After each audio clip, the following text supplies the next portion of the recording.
זה היום ה-603 שהנשמה שלי נשרפת, הלב שלי מתפרק, הילד שלי, מתן, עדיין מוחזק בגיהנום לבד, עם ניוון שרירים, ללא יכולת לאכול, ללא שותף לפרוק לו מחשבות או רגשות.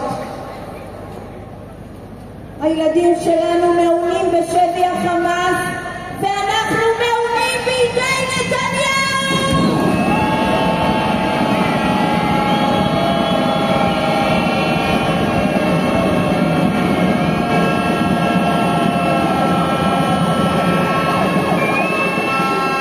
משפחות חטופים מוחזקות כבר 603 ימים כבני הערובה של הממשלה שלנו.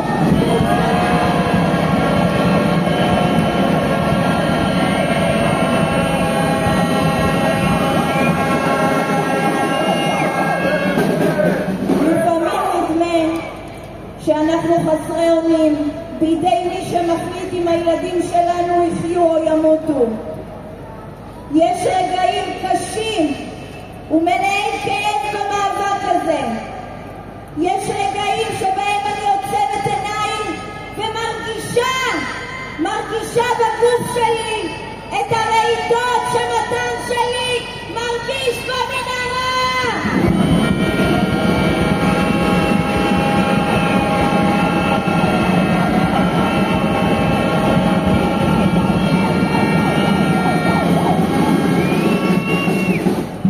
יש רגעים בהם אני מרגישה אשמה.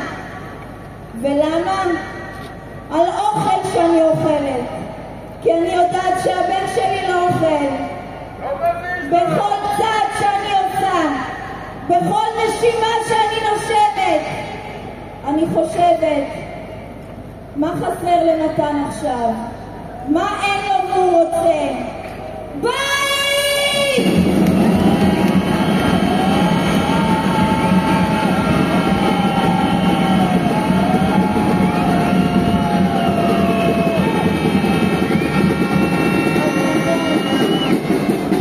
נכון, יש רגעים קשים במאבק הזה, אבל יש גם המון רגעים של אור. אתם